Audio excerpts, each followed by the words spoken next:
गंजे फरिश्ते सिनिंग की पॉडकास्ट सीरीज के तीसरे एपिसोड में सादत हसन मंटो की नज़र से देखिए अशोक कुमार को, जो हिंदी फिल्मी दुनिया के सबसे मशहूर अदाकारों में गिने जाते हैं। 1936 से लेकर 1950 तक अशोक कुमार ने कई सुपरहिट फिल्मों में हीरो का रोल अदा किया। मंटो से उनकी गहरी दोस्ती थी। गंजे फरिश्ते मंटो के लिखे हुए कलमी खाकों पर आधारित पॉडकास्ट सीरीज है, जिसे पेश कर रहे हैं परवेज आलम।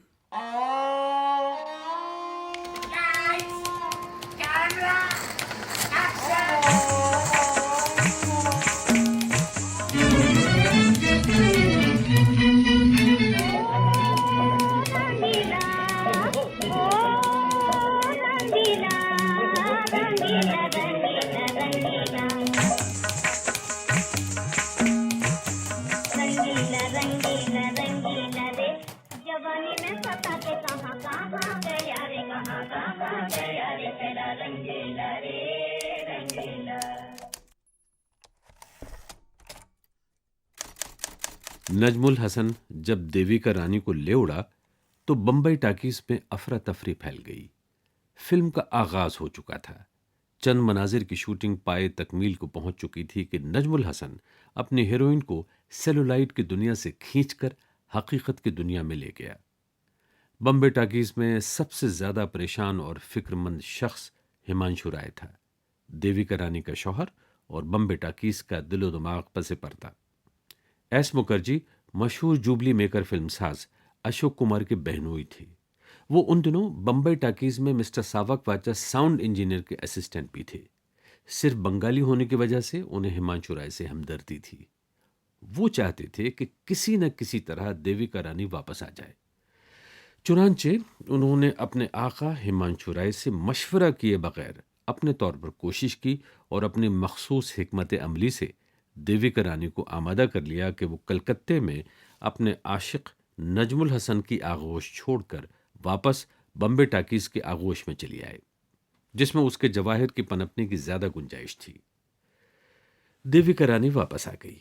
एस मुखर्जी ने अपने जज्बाती आका हिमांशु राय को भी अपनी हिकमत अमली से आमादा कर लिया कि वो उसे कबूल कर लें, और बेचारा नजमुल हसन उन आशिकों की फहरिस्त में दाखिल हो गया जिनको सियासी, मजहबी और सरमायादाराना हिकमत अमलियों ने अपनी महबूबाओं से जुदा कर दिया था।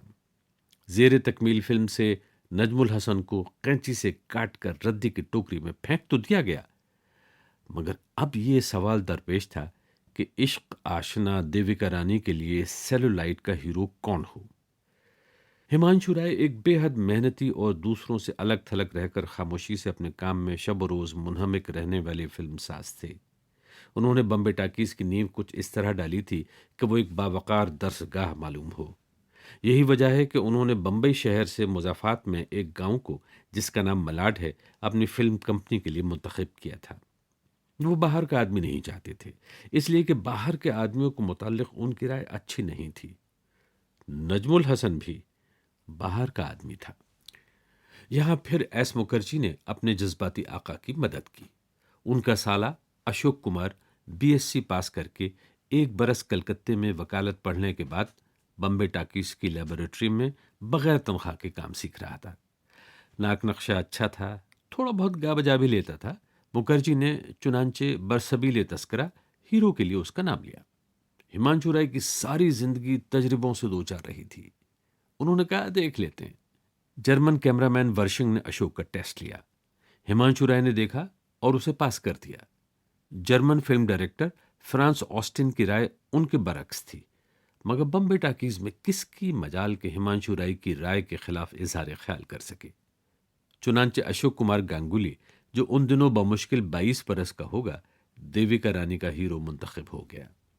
एक फिल्म बना, दो फिल्म बने, कई फिल्म बने, और देविका रानी और अशोक कुमार का ना जुदा होने वाला फिल्मी जोड़ा बन गया। इन फिल्मों में से अक्सर बहुत कामयाब हुए। गुड़िया सी देविका रानी और बड़ा ही बेजरर अशोक कुमार, दोनों सेलुलाइट पर शीरो शकर होकर आते तो बहुत ही प्यारे लगते। मासूम अदाएं, अल्हड़ गमजे, बड़ा हंसाई किस्म का इश्क। लोगों को जारहाना इश्क करने और देखने के शौक थे। ये नर्म नाजुक और लचीला इश्क बहुत पसंद आया। वो खास तौर पर इस नए फिल्मी जोड़े के मुरीद हो गए। स्कूलों और कॉलेजों में तालिबात का खुसूसन उन दिनों आइडियल हीरो अशोक कुमार था, और कॉलेजों के लड़के लंबी और खुली आस्तीनों वाले बंगाली कुर्ते पहनकर गाते फिरते थे। तू बन की चिड़िया, मैं बन का पंछी, बन बन बोलूं रे। मैंने अशोक की चंद फिल्म देखी। देविका रानी उसके मुकाबले में जहां तक किरदार निगारी का ताल्लुक है मीलों आगे थी, और हीरो के रूप में अशोक ऐसा मालूम होता था कि चॉकलेट का बना है। मगर आहिस्ता आहिस्ता उसने पर पुर्जे निकाले और बंगाल के आदर्श अफीमी इश्क की पिनक से बेदार होने लगा। अशोक जब लेबोरेटरी की चिलमन से बाहर निकलकर सिल्वर स्क्रीन पर्दे पर आया तो उसकी तनख्वाह 75 रुपये मुकर्रर हुई। अशोक बहुत खुश था। उन दिनों अकेली जान के लिए, और वो भी शहर से दूर दराज गांव मलाड में, इतने रुपए काफी थे। जब उसकी तनख्वाह एकदम दोगुनी हो गई, यानी कि 150 रुपये माहवार, तो वो और भी बहुत ज्यादा खुश हुआ। लेकिन जब 1.5 के 2.5 मुकर्रर हुए तो वो घबरा गया। उसने मुझे उस वक्त की कैफियत बयान करते हुए कहा, बाय गॉड मंटो, मेरी हालत अजीबो गरीब थी। 250 रुपये! मैंने कैशियर से नोट लिए तो मेरा हाथ कांपने लगा। समझ में नहीं आता था कि इतने रुपए कहाँ रखूंगा। मेरा घर था, एक छोटा सा क्वार्टर, एक चारपाई थी, 2-3 कुर्सियां, चारों तरफ जंगल। रात को अगर कोई चोर आ जाए, यानी अगर उसको मालूम हो जाए कि मेरे पास 250 रुपये हैं, तो क्या हो। मैं एक अजीब चक्कर में पड़ गया। चोरी डकैती से मेरी जान जाती थी। घर आकर बहुत स्कीमें बनाई। आखिर ये किया कि वो नोट चारपाई के नीचे बिछी हुई दरी में छुपाए। सारी रात बड़े डरावने ख्वाब आते रहे। सुबह उठकर मैंने पहला काम यह किया कि वो नोट उठाकर डाक खाने में जमा करा दिए।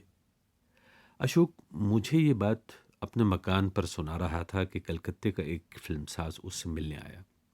कॉन्ट्रैक्ट तैयार था, मगर अशोक ने उस पर दस्तखत न किए। वो 80,000 रुपए देता था और अशोक कुमार का मुतालबा पूरे 1 लाख का था। कहाँ 250 रुपये और कहाँ 1 लाख।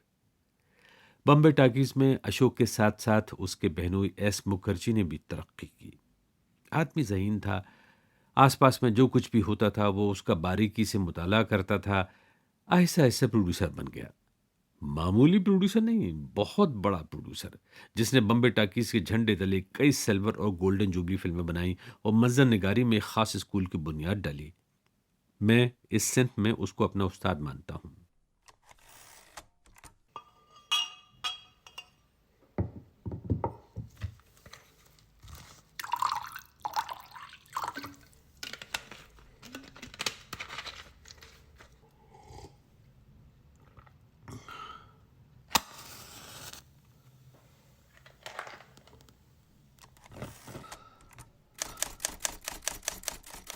अशोक की हर दिल अजीजी दिन ब दिन बढ़ती चली गई। क्योंकि वो बाहर कम निकलता था और अलग थलग रहता था, इसलिए जब लोग उसकी कहीं एक झलक देख पाते तो एक हंगामा बर्पा हो जाता।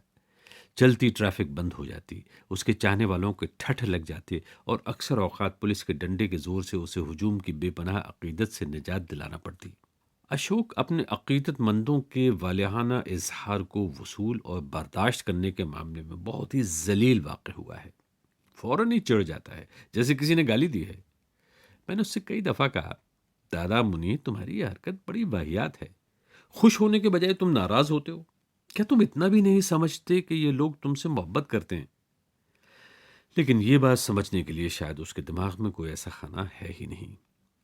मोहब्बत से वो कतन ना आशना है। ये तकसीम से पहले की बात है। इस अरसे में उसके अंदर क्या तब्दीलियां पैदा हुई हैं, उनके मुतालिक मैं कुछ नहीं कह सकता। सैकड़ों हसीन लड़कियां उसकी जिंदगी में आईं, मगर वो निहायत ही रूखे अंदाज में उनके साथ पेश आया। मिजाज के एतबार से वो एक ठेठ जाट है।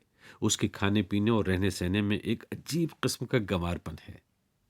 देविका रानी ने उससे इश्क करना चाहा, मगर उसने बहुत ही उजड़ अंदाज में उसकी हौसला शिकनी की। एक और एक्ट्रेस ने जुर्रत से काम लेकर उसको अपने घर बुलाया और बड़े ही नर्मो नाजुक तरीके से उस पर अपनी मोहब्बत का इजहार किया। मगर जब अशोक ने बड़े बैंडेपन से उसका दिल तोड़ा तो उस गरीब को पैंतरा बदल कर ये कहना पड़ा, मैं तो आपका इम्तिहान ले रही थी, आप तो मेरे भाई हैं। अशोक को उस एक्ट्रेस का जिस्म पसंद था। हर वक्त धुली धुली, निखरी निखरी रहती थी। उसकी ये चीज भी अशोक को बहुत भाती थी। चुनांचे जब उसने कलाबाजी लगाकर उसको अपना भाई बना लिया तो अशोक को काफी कोफ्त हुई। अशोक इश्क पेशा नहीं, लेकिन ताक झांक का मर्ज उसको आम मर्दों का सा है। औरतों की दावत तलब चीज़ों को बाकायदा गौर से देखता है और उनके मुताल्लिक अपने दोस्तों से बातें भी करता है। कभी कभार किसी औरत की जिस्मानी कुर्बत की ख्वाहिश भी महसूस करता है, मगर बकौल उसके, मंटो यार, हिम्मत नहीं पड़ती। हिम्मत के मामले में वो वाकई बहुत बोदा है, लेकिन ये बोदापन उसकी शादीशुदा जिंदगी के लिए बहुत ही मुबारक है।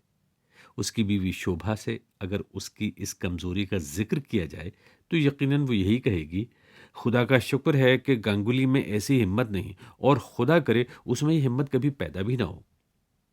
मुझे हैरत है कि उसमें ये हिम्मत और जुर्रत क्यों पैदा ना हुई, जबकि सैकड़ों लड़कियों ने जुर्रत रिंदाना से काम लेकर उसको इश्क की आग में कूदने की तरकीब दी। उसकी जाती डाक में बिला मुबालगा हजारों औरतों के इश्क व मोहब्बत से लबरेज खतूत आए होंगे, मगर जहां तक मैं जानता हूं, खतूत के उस अंबार में से उसने शायद 100 भी खुद नहीं पढ़े। खत आते हैं, उसका मरियल सा सेक्रेटरी डिसोजा उन्हें मजे ले लेकर पढ़ता है और दिन ब दिन मरियल होता जाता है। तकसीम से चंद माह पहले अशोक फिल्म चंद्रशेखर के सिलसिले में कलकत्ते में था। शहीद सोहरावर्दी उस वक्त वजीर आजम बंगाल थे।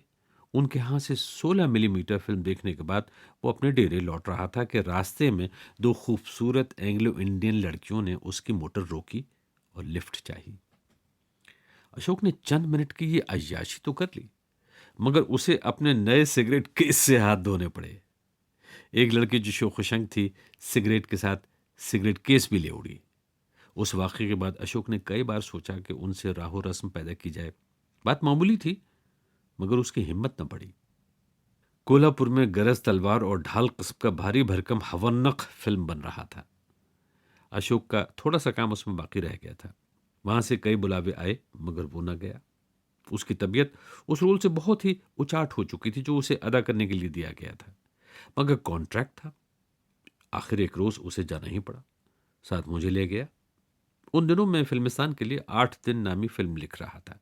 चूंकि ये फिल्म उसे प्रोड्यूस और डायरेक्ट करना थी, इसलिए उसने कहा, चलो यार मंटो, वहां आराम से काम करेंगे। मगर आराम कहाँ। लोगों को फौरन मालूम हो गया कि अशोक कुमार कोल्हापुर आया है। चुनांचे उस होटल के इर्द गिर्द जहां हम ठहरे थे, जायरीन जमा होने शुरू हो गए। होटल का मालिक होशियार था, किसी न किसी बहाने वो उन लोगों को मुंतशिर कर देता, लेकिन फिर भी बास चिपकू किस्म के लोग होटल का तवाफ करते रहते और अपने महबूब एक्टर की ज़ियारत कर ही लेते। अपने अकीदतमंदों के साथ अशोक, जैसा कि मैं पहले ही कह चुका हूं, बहुत ही अक्खड़ किस्म का सलूक करता रहा है। मुझे मालूम नहीं उनका रद्दमल क्या था, मगर बहैसियत एक नाजिर के मुझे सख्त कोफ्त होती थी। एक शाम हम दोनों सैर को निकले। अशोक कैमोफ्लेज किए था, आंखों पर चौड़ा चकला गहरे रंग का चश्मा, एक हाथ में छड़ी, दूसरे हाथ में मेरा कंधा, ताकि हस्बे ज़रूरत मुझे आगे पीछे कर सके। इसी तरह एक स्टोर में पहुंचे। अशोक को कोल्हापुर के स्टूडियो के गर्दो गुबार के असरात से महफूज रहने के लिए कोई दवा खरीदना था। उसने स्टोर वाले से तलब की तो उसने सरसरी नज़र से अपने ग्राहक की तरफ देखा और अलमारी की तरफ बढ़ा, लेकिन फौरन ही डिलेड एक्शन बम की तरह फटा और मुड़कर अशोक से मुखातिब हुआ, आप आप कौन हैं? अशोक ने जवाब दिया, मैं कौन हूं? मैं वही हूं जो कि मैं हूं। स्टोर वाले ने गौर से अशोक के चश्मा ओढ़े चेहरे की तरफ देखा। आप अशोक कुमार हैं? अशोक ने बड़े दिलशकन लहजे में कहा, अशोक कुमार? अरे कोई और होगा, चलो मंटू चलो। ये कहकर उसने मेरे कंधे पर हाथ रखा और दवा खरीदे बगैर ही हम दोनों स्टोर से बाहर थे। होटल का मोड़ मुड़ने लगे तो सामने 3 मरहटी लड़कियां नमूदार हुईं। बहुत साफ सुथरी, गोरी चिट्टी, माथे पर कुमकुम, बालों में वेणियां, पैरों में हल्के फुल्के चप्पल। उनमें से एक, जिसके हाथों में मौसम्बियां थीं, अशोक को देखकर जोर से कांपी। भिची हुई आवाज में उसने सहेलियों से कहा, अशोक, और उसके हाथ की सारी मौसम्बियां सड़क पर गिर पड़ी। अशोक ने मेरा कंधा छोड़ा और भाग गया। अशोक से मेरी पहली मुलाकात फिल्मिस्तान में हुई, जब एस मुखर्जी की पूरी टीम ने बम्बे टाकीज छोड़कर अपना नया फिल्मी इदारा कायम कर लिया था। यूं तो मैंने कई बार उसकी झलकियां देखी थीं, मगर उससे तफसीली मुलाकात फिल्मिस्तान में ही हुई, जब मैं वहां मुलाजिम हो गया। फिल्मी दुनिया के हर शख्सियत पर्दे पर कुछ और पर्दे से दूर कुछ और ही होती है। अशोक को चुनांचे जब मैंने पहली मर्तबा करीब से देखा तो पर्दे के अशोक से बहुत ही मुख्तलिफ था। गहरा सा सांवला रंग, मोटे और खुरदरे हाथ, मजबूत कसरती जिस्म, नीम गंवार लबो लहजा, उखड़ा उखड़ा गैर फितरी तकल्लुफ। तारुफ कराया गया तो मैंने उससे कहा, आपसे मिलकर बड़ी मसरत हुई। अशोक ने उसके जवाब में जो कुछ कहा वो मोटे मोटे अल्फाज पर मुश्तमिल था। ऐसा लगता था जैसे उसने ये लफ्ज रटे हुए हैं। एक मर्तबा फिल्मिस्तान में एक साहब सैरो तफरीह के लिए आए। आपने बड़े पुरतकल्लुफ अंदाज में अशोक से कहा, मुझे ऐसा महसूस होता है कि खाकसार को इससे पहले भी जनाब से शर्फ मुलाकात हासिल हो चुका है। अशोक ने गड़मड़ लहजे में जवाब दिया, जी जी जी, मुझे कभी मुकाबला नहीं हुआ है। मुकाबले का काफ उसने हलक से निकाला, लेकिन फौरन ही उसको एहसास हुआ कि उसने ये लफ्ज गलत इस्तेमाल किया है, मगर वो गोल कर गया। अशोक को उर्दू बहुत अच्छी लगती है। शुरू शुरू में उसने इस जबान में लिखना पढ़ना शुरू किया, मगर कायदे से आगे न बढ़ सका। फिर भी उसको थोड़ी सी समझ है, एक दो लाइनें उर्दू में लिख लेता है। तकसीम के बाद जब मैं उसे छोड़कर बम्बे टाकीज से चला आया तो उसने मुझे उर्दू में ख़त लिखा, मंटो वापस आ जाओ। मगर अफसोस है कि मैं चंद दर चंद वजूह के बायस उसका जवाब न दे सका।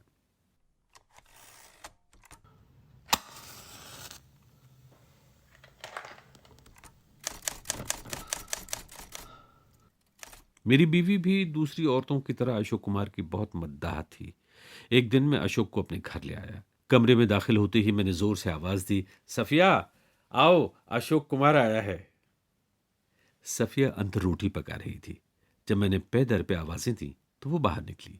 मैंने अशोक से उसका तारुफ कराया, ये मेरी बीवी है दादा मुनी, हाथ मिलाओ इससे। सफिया और अशोक दोनों झेम गए। मैंने अशोक का हाथ पकड़ लिया, हाथ मिलाओ दादा मुनी, शर्माते क्या हो। मजबूरन उसे हाथ मिलाना पड़ा। इत्तेफाक से उस रोज कीमे की रोटियां तैयार की जा रही थी। अशोक खा के आया था, मगर जब खाने पर बैठा तो 3 हड़प कर गया। यह अजीब बात है कि बम्बे में उसके बाद जब कभी हमारे यहाँ कीमे की रोटियां तैयार होती, अशोक किसी न किसी तरह आन मौजूद होता। अब इसकी वजाहत मैं कर सकता हूं ना अशोक। दाने दाने पर मोहर वाला किस्सा ही मालूम होता है। मैंने अभी अभी अशोक को दादा मुनि कहा है। बंगला में इसका मतलब है बड़ा भाई। अशोक से जब मेरे मरासिम बढ़ गए तो उसने मुझे मजबूर किया कि मुझे दादा मुनि कहा करूं। मैंने उससे कहा, तुम बड़े कैसे हुए, हिसाब कर लो, मैं उम्र में तुमसे बड़ा हूं। हिसाब किया गया तो वो मुझसे उम्र में 2 माह और कुछ दिन बड़ा निकला। चुनांचे अशोक और मिस्टर गांगुली के बजाय मुझे दादा मुनि कहना पड़ा। ये मुझे पसंद भी था, क्योंकि इसमें बंगालियों की महबूब मिठाई रसगुल्ले की मिठास और गोलाई थी। वो मुझे पहले मिस्टर मंटो कहता था। जब उससे दादा मुनि कहने का मुआहिदा हुआ तो वो मुझे सिर्फ मंटो कहने लगा, हालांकि मुझे ये नापसंद था। पर्दे पर वो मुझे चॉकलेट हीरो मालूम होता था, मगर जब मैंने उसको सेलुलाइट के खोल से बाहर देखा तो वो एक कसरती आदमी था। उसके मुक्के में इतनी कुव्वत थी कि दरवाजे की लकड़ी में शिगाफ पड़ जाता था। हर रोज घर पर बॉक्सिंग की मशक करता था। शिकार खेलने का शौकीन था। सख्त से सख्त काम कर सकता था। अफसोस मुझे सिर्फ इस बात का हुआ कि उसे आराइश का कतन जौक नहीं था। वो अगर चाहता तो उसका घर दिलकश से दिलकश साजो सामान से आरास्ता होता, मगर इस तरफ वो कभी तवज्जो ही नहीं देता था, और अगर देता था तो उसके नताइज बहुत ही बेदिली वाले होते थे। ब्रश उठाकर खुद ही सारे फर्नीचर पर गहरा नीला पेंट थोप देता, या किसी सोफे की पुश्त तोड़कर उसे दीवान की भोंडी शक्ल में तब्दील कर दिया। अब जरा गौर करें, मकान समंदर के एक गलीस किनारे पर है। नमकीन पानी के छींटे बाहर खिड़कियों की सलाखों को चाट रहे हैं। जगह जगह लोहे के काम पर जंग की पपड़ियां जमा हैं। उनसे बड़ी उदासी फैलाने वाली बू आ रही है, मगर अशोक इस सब से कतन गाफिल है।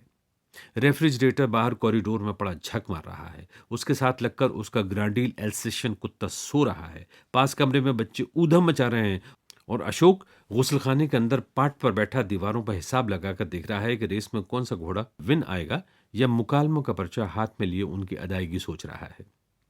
अशोक को पामिस्ट्री और इल्म नजूम से खास शगफ है।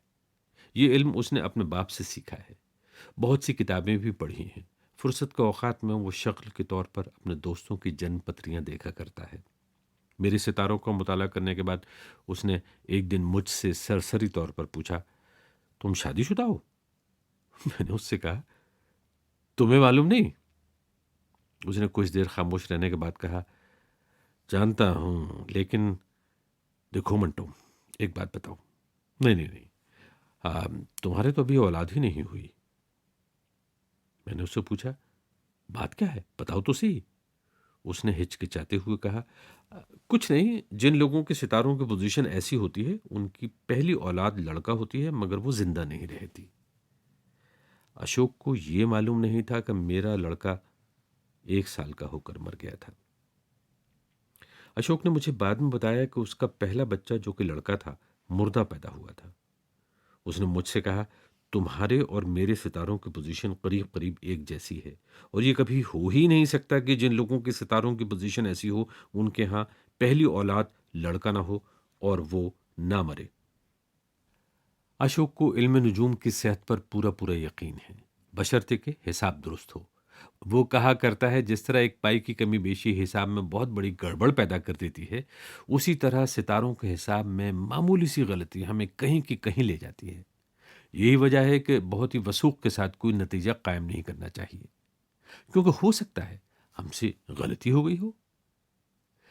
रेस के घोड़ों को टिप हासिल करने में भी आमतौर पर अशोक इसी इल्म से मदद लेता है। घंटों बाथरूम में बैठा हिसाब लगाता रहेगा, मगर पूरी रेस में 100 रुपए से ज्यादा उसने कभी नहीं खेला।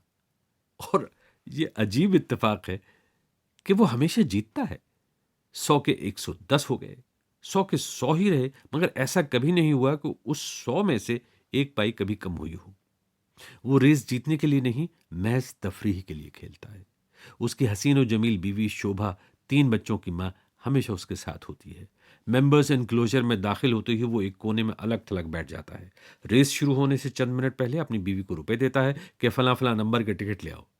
जब रेस खत्म होती है तो उसकी बीवी ही खिड़की पर जाकर जीतने वाले टिकटों के रुपए वसूल करती है।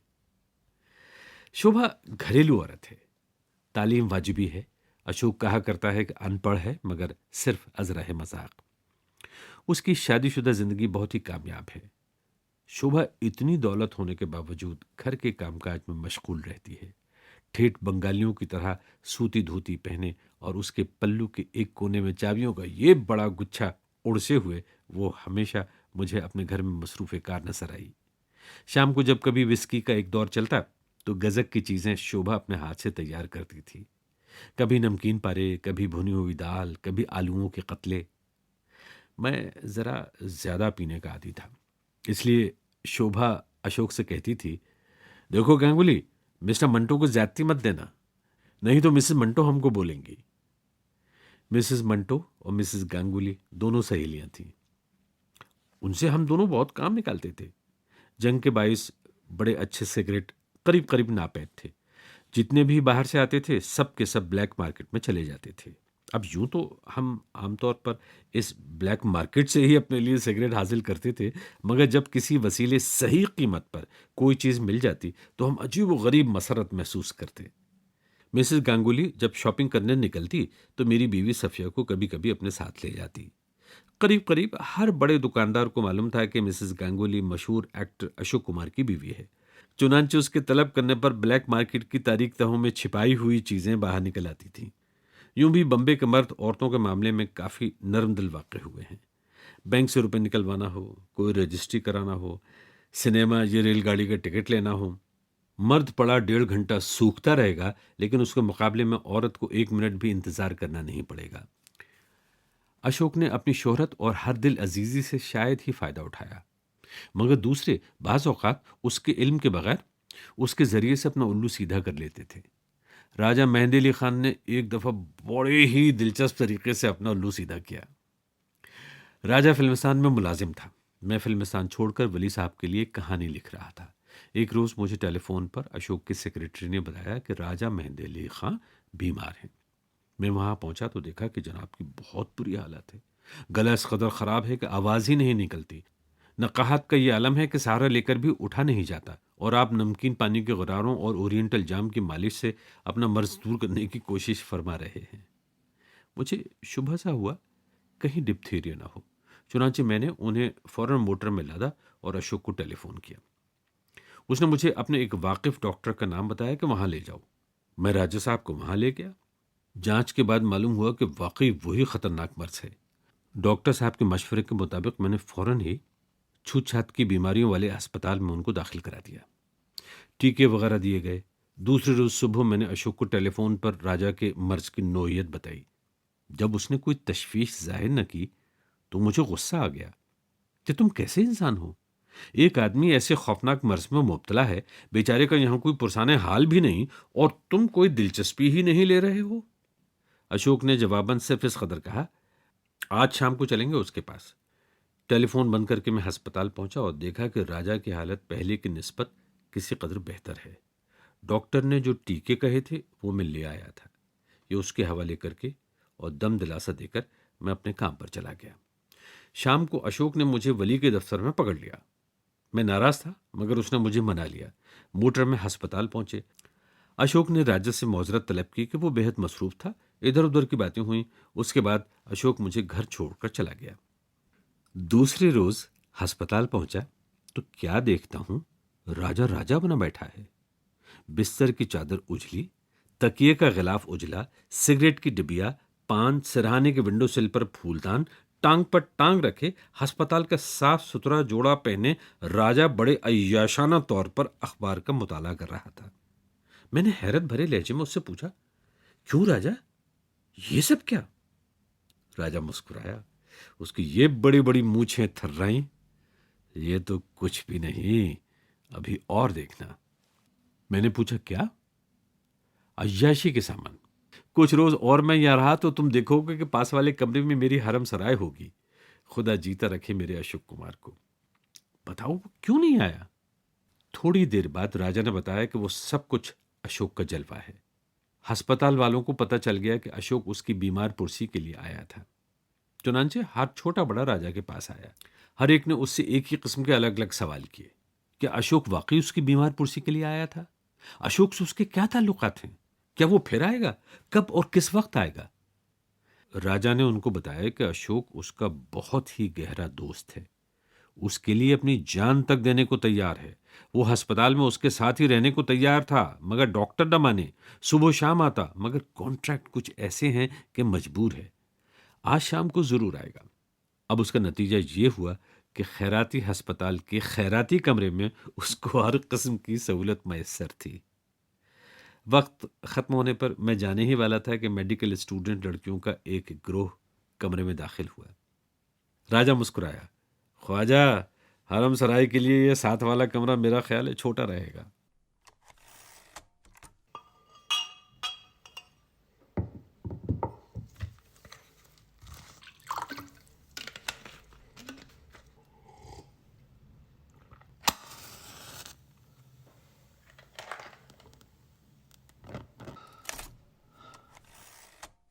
अशोक बहुत अच्छा एक्टर है, मगर वो सिर्फ अपनी जान पहचान के बेतकल्लुफ लोगों के साथ मिलकर ही पूरी दिल जमई से काम कर सकता है।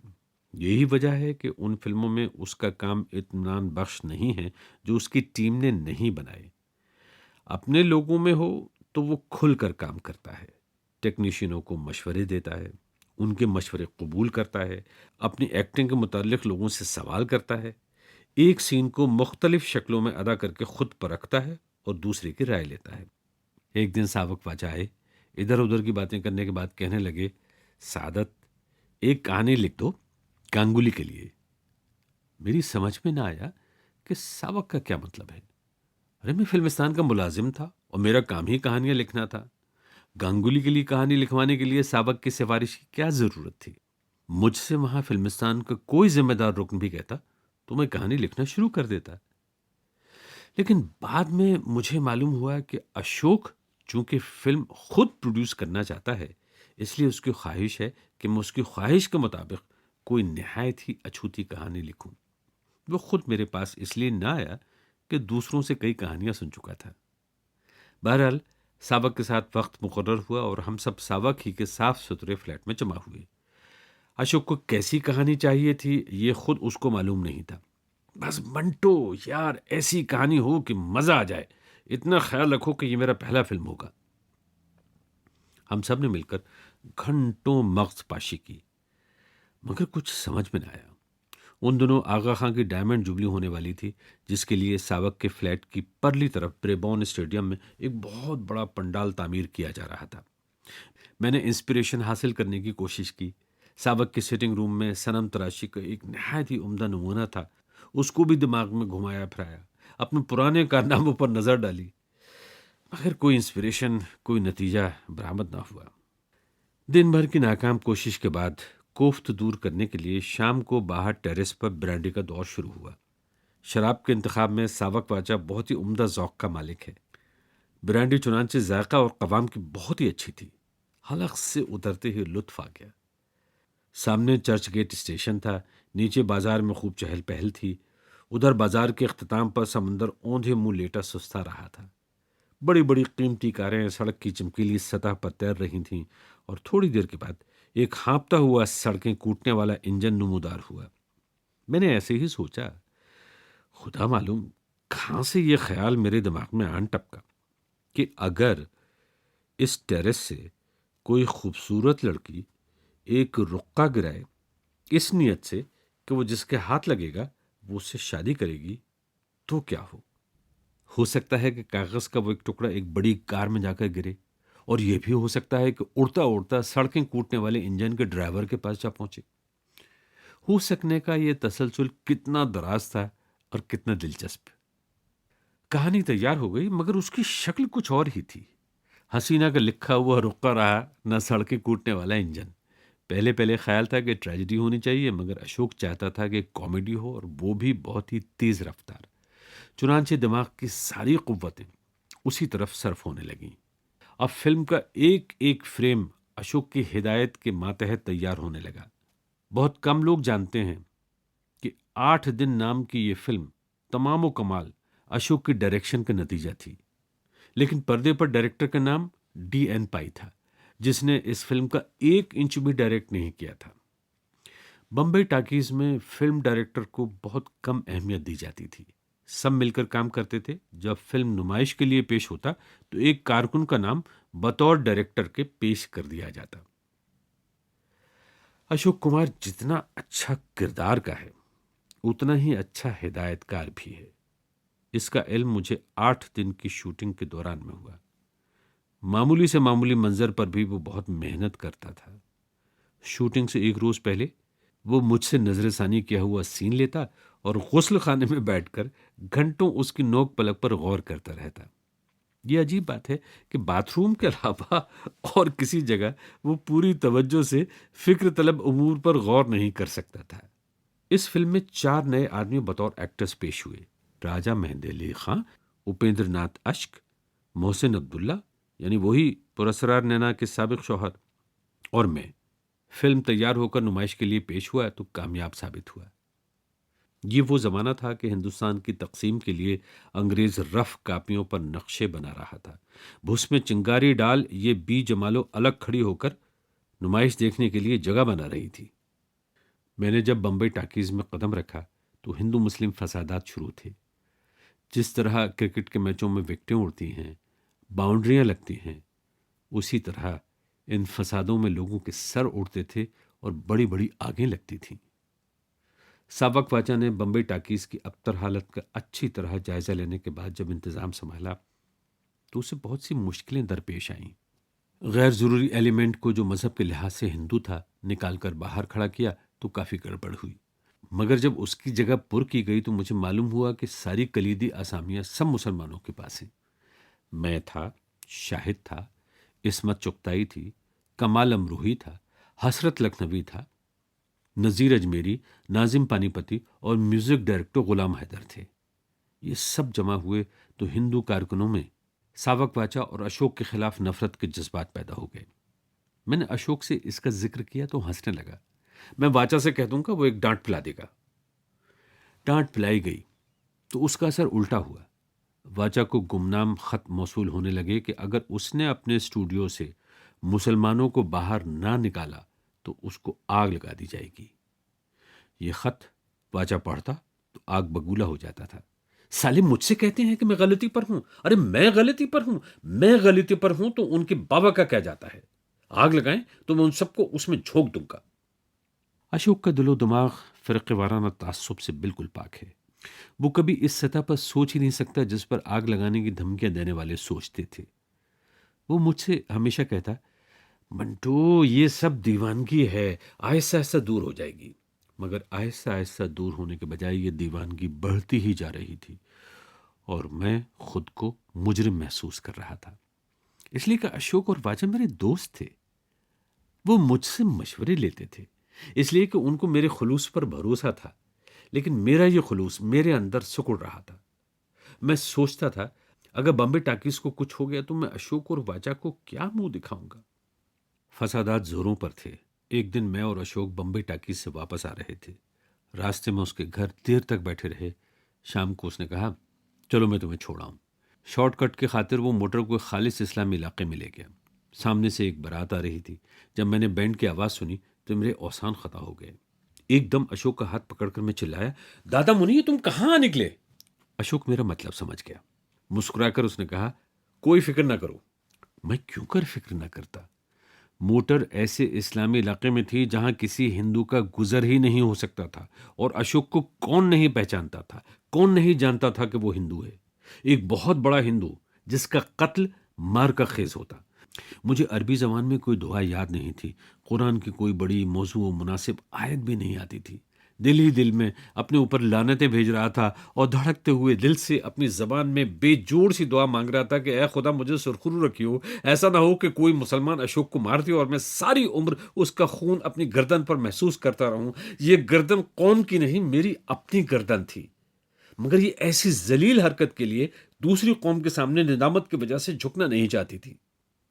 जब मोटर बारात के जुलूस के पास पहुंची तो लोगों ने चिल्लाना शुरू कर दिया, अशोक, अशोक कुमार, अशोक। मैं बिल्कुल यख हो गया। अशोक स्टीयरिंग पर हाथ रखे खामोश था।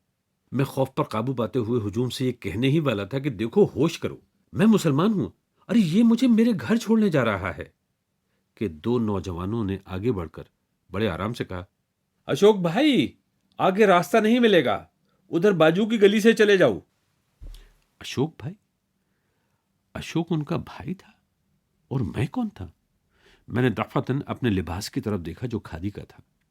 मालूम नहीं उन्होंने मुझे क्या समझा होगा, मगर हो सकता है कि उन्होंने अशोक की मौजूदगी में मुझे देखा ही ना हो। मोटर जब इस्लामी इलाके से निकली तो मेरी जान में जान आई। मैंने अल्लाह का शुक्र अदा किया तो अशोक हंसा, अरे तुम खामखा घबरा गए, आर्टिस्टों को ये लोग कुछ नहीं कहा करते। चंद रोज बाद बम्बई टाकीज में नज़ीर अजमेरी की कहानी, जो मजबूर के नाम से फिल्म बंद हुई थी, उस पर जब मैंने कड़ी नुक्ताचीनी की और उसमें कुछ तब्दीलियां करना चाहीं तो नज़ीर अजमेरी ने अशोक और वाचा से कहा, मंटो को आप ऐसे मुबाहिसों के दौरान में ना बिठाया करें। वो चूंकि खुद अफसाना नवीस है इसलिए मुतासिब है। मैंने बहुत गौर किया, कुछ समझ में ना आया।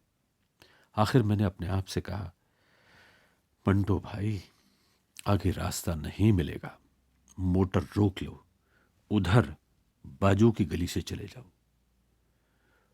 और मैं चुपचाप बाजू की गली से पाकिस्तान चला आया, जहां मेरे अफसाने ठंडा गोश्त पर मुकदमा चलाया गया। गंजे फरिश्ते सिनेंग की पॉडकास्ट सीरीज के तीसरे एपिसोड में अभी आपने सुना अशोक कुमार की शख्सियत पर सादत हसन मंटो का खाका। गंजे फरिश्ते सीरीज सभी बड़े पॉडकास्ट प्लेटफॉर्म्स पर मौजूद है। इसे आप हमारी वेबसाइट पर भी सुन सकते हैं। पता है cineink.com। हमें अपनी राय लिखिए post@cineink.com।